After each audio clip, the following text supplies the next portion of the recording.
My girlfriend posted on social media, single and ready to mingle. While I was at work, I simply liked the post. Then I packed her things and made her status accurate. Her panicked DMs started flooding in within the hour. I, 38 male, was sitting in a quarterly review meeting when my phone buzzed. My girlfriend Rachel, 35, had just posted on Instagram, single and ready to mingle. New beginnings, free at last, living my best life. We'd been together 3 years, living together for 2.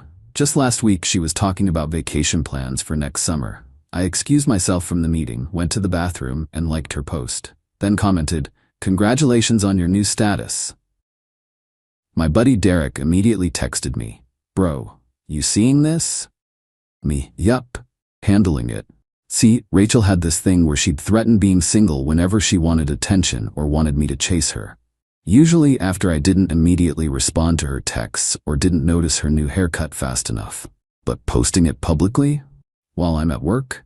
That's a new level. I went back to my meeting, turned my phone on silent, had 2 more hours of presentations to sit through.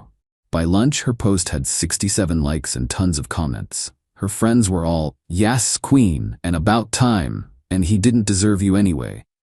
Cool. Message received. I told my boss I had a family emergency. Technically not a lie.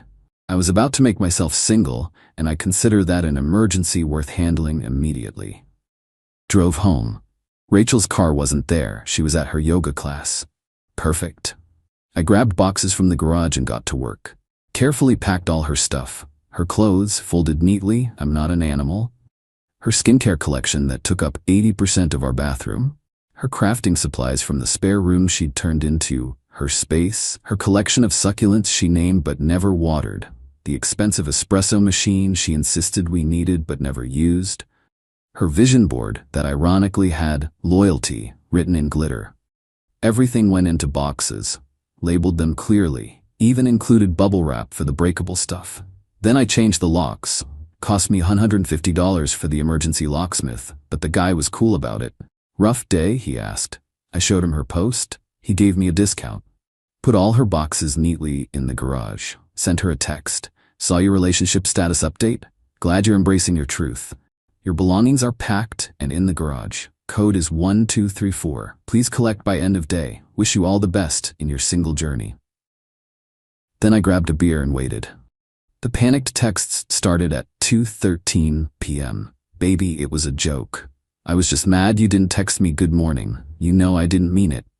This is so typical of you to overreact. Are you serious right now? You can't just kick me out. Where am I supposed to go?" I didn't respond, just screenshotted everything. By 3 p.m., she deleted the post, but I'd already saved screenshots. The internet is forever, Rachel. Update 1. Rachel showed up at 4 p.m. with her mom Janet and her best friend Melissa. Apparently she thought backup would help. Janet immediately started, "This is ridiculous. You're really going to throw away 3 years over a silly post?" "I'm not throwing away anything." Rachel announced she's single. "I'm just helping her commit to her decision." Melissa chimed in, "It was obviously a cry for attention. You should know her by now." "I do know her. That's why her stuff is packed." Rachel was doing the angry cry thing. You know the one, where they're trying to look sad, but they're actually just pissed they got called out. "You liked my post." "You liked it? That's so petty. I was being supportive of your choice." "It wasn't a choice. It was a manipulation tactic that backfired." Janet gasped like I'd slapped her. "How dare you speak to her that way? The same way she dared to publicly humiliate me while I was at work." Rachel tried a different approach. "Baby, please, I love you. You know I do. I was just frustrated. You've been so distant lately." "Distant? I literally made you breakfast this morning. We watched a movie together last night. What exactly was distant?" "You didn't notice my new nails." I looked at her hands. "They're the same color as last week." "No, last week was ballet slipper. This is bubble bath." Even Melissa looked embarrassed at that one. They loaded up the boxes while Rachel kept trying different tactics. Anger. "You'll regret this." Bargaining. "We can go to couples therapy." Denial. "This isn't really happening." More anger. "You're such a child." Fake acceptance. "Fine, I'll stay with someone who actually appreciates me." That last one was interesting. "Oh, who's that?" She got flustered. "Just people." Friends, you don't know them. Janet jumped in. She can stay with me. And you'll be hearing from a lawyer about illegal eviction. She's not on the lease. She's been a month-to-month guest. I gave her more notice than required. But sure, call a lawyer. I have screenshots of her declaring herself single. Pretty sure that ends any domestic partnership claims. They left, but not before Rachel sent one final zinger. Kevin from my CrossFit would never treat me like this. Ah, Kevin from CrossFit. Suddenly things made more sense. Update 2. Woke up to 62 missed calls. Rachel, Janet, Melissa, and some number I didn't recognize. The unknown number left a voicemail. Hey man, this is Kevin. From CrossFit? Rachel's at my place, and she's pretty upset. Could you maybe take her back? She showed up with like all her stuff. I thought we were just flirting, bro. I didn't sign up for this. Amao. Then Rachel's text started. Kevin's place smells weird. He has a roommate, a female roommate. Who's his girlfriend? Please can we talk? I made a mistake. I love you. I responded once. Thought you were single and ready to mingle? She called immediately. I let it go to voicemail. Meanwhile, her social media was popping off. She'd posted a new update. When you realize what you had too late. Heartbroken, true love, please forgive me. The comments were hilarious. Half her friends were confused. Wait, I thought you were leaving him? Didn't you just say you were single? Girl, what is happening? Derek sent me screenshots from Rachel's friend Brittany's Instagram story. Rachel crying on someone's couch with the caption, "Men are trash. Be there soon, babe." But here's where it gets really good. Got a call from our property manager, Tom. Rachel had gone to the leasing office claiming I illegally locked her out and demanding a key. She's not on the lease, right? Me, correct. And she's been living there how long? About 2 years, but as my girlfriend, she publicly announced we're not together anymore. Yeah, she showed me the single post thinking it would help her case. It did not. Apparently she went full Karen on poor Tom, demanded to speak to his manager, threatened to leave bad reviews, even tried to cry her way into a key. Tom's manager, Patricia, had to come down and escort her out when she wouldn't leave. Then Janet called from a number I hadn't blocked yet. You've ruined her life. She's traumatized. She announced she was single. I agreed with her. It was a test. All men know that when a woman says she's single, she wants you to fight for her. Janet, I'm 38. I'm too old for tests, also too old to fight for someone who publicly humiliates me. She was at Kevin's, and how'd that work out? His girlfriend kicked her out. Shocking. This is all your fault, if you just paid more attention to her. Janet, she complained, I didn't notice the difference between ballet slipper and bubble bath nail polish. I'm not a nail tech. A real man would learn. A real woman wouldn't announce she's single on social media. She hung up on me. Update 3. Things escalated in the most ridiculous way possible. Rachel organized what I can only describe as a win him back intervention. At 7 a.m. on a Saturday, I woke up to pounding on my door. Opened it to find Rachel, Janet, Melissa, Brittany, Rachel's sister Emma, and some woman I'd never met who turned out to be a relationship coach named Destiny. Destiny started immediately. We're here to help you process your toxic masculinity and abandonment issues.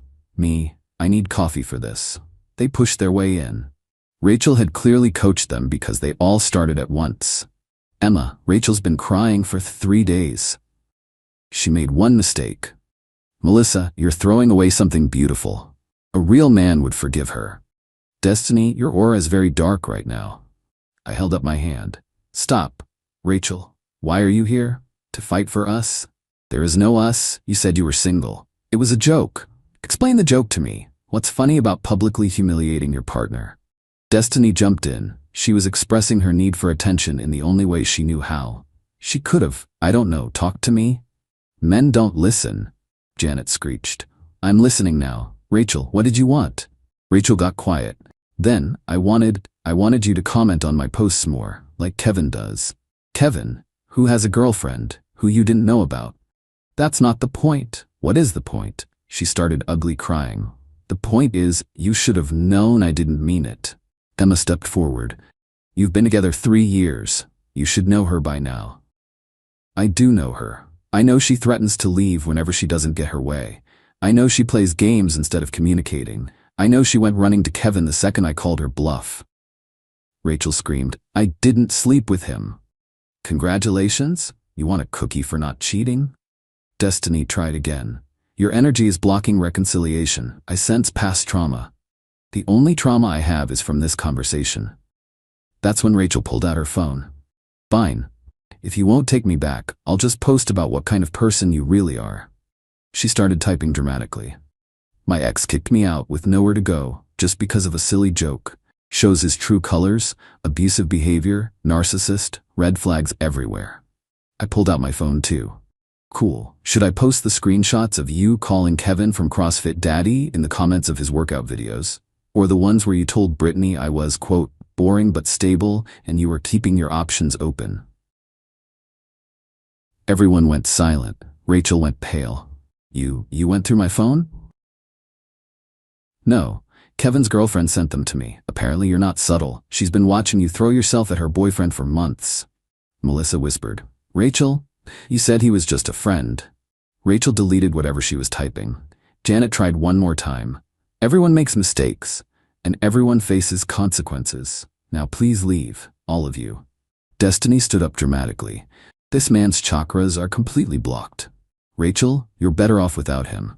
Great, then we're all in agreement. They filed out, but Rachel turned at the door. You'll regret this. You'll be alone forever. No one will ever love you like I did. God, I hope not.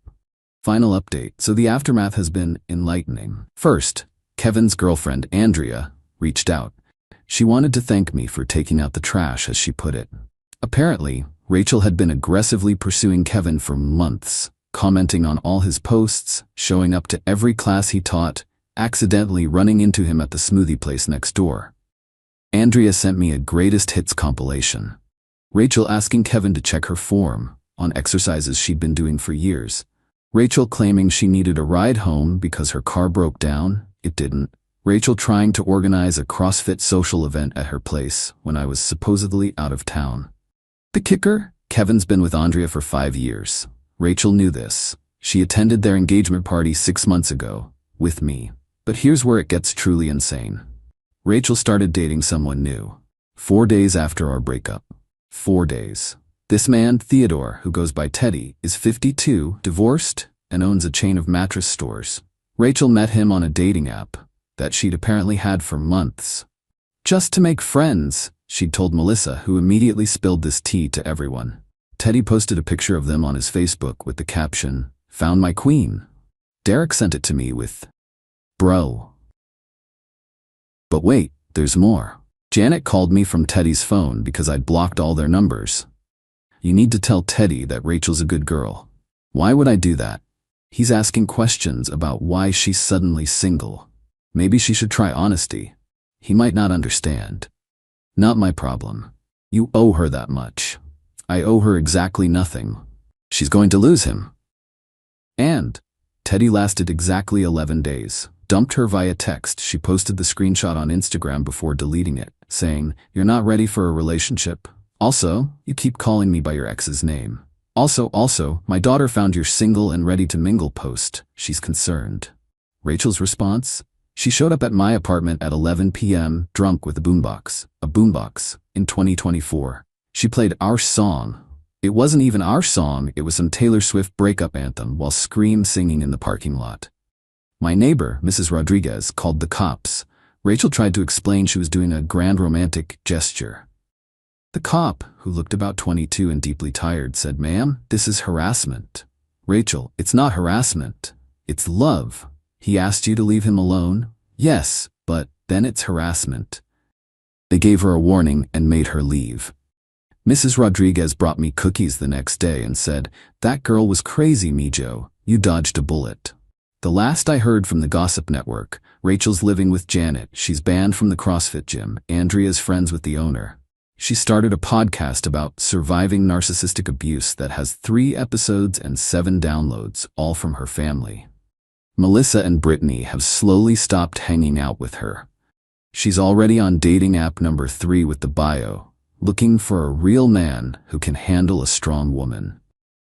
Emma reached out to apologize. "I didn't know about Kevin or the dating apps or any of it. I'm sorry. She's my sister, but you deserved better. As for me, I'm doing great. Started playing guitar again. Rachel hated the noise. Joined a hiking group. She thought nature was too buggy. Got promoted at work. Turns out not having daily drama really improves your focus. My apartment is peaceful. My succulents are somehow thriving without their names. I can watch whatever I want without someone telling me it's too boring while they scroll through Instagram. Derek set me up with his cousin Laura. She's an engineer, laughs at my dad jokes, and when I didn't notice her new haircut, she said, "Good, it was expensive and I hate it." We're taking things slow, but she's never once threatened to be single on social media. The bar is literally on the floor, and she pole vaults over it. Oh, and Rachel tried one final move. She sent a letter, an actual physical letter. It was 6 pages of her explaining how I misunderstood everything and how we were meant to be and how she's grown so much in the past month. I used it to level my coffee table. Works perfectly. To anyone dealing with someone who plays these games, you deserve better. Someone who wants to be with you doesn't announce they're single to the world. They don't have backup options at CrossFit. They don't test your love with public humiliation. And to Rachel, who I know is reading this because Emma told me you've been stalking my Reddit, yes, I'm happier without you. No, I don't miss you. And ballet slipper and bubble bath are the same damn color. Peace out. Edit. Stop asking for the podcast name. Don't give her the downloads. Also, Kevin and Andrea are doing great. They moved to get away from the drama. Good for them. Edit 2. No, I won't share the screenshots. I'm keeping them in case she escalates. But I'm not trying to destroy her life. I just wanted my peace back.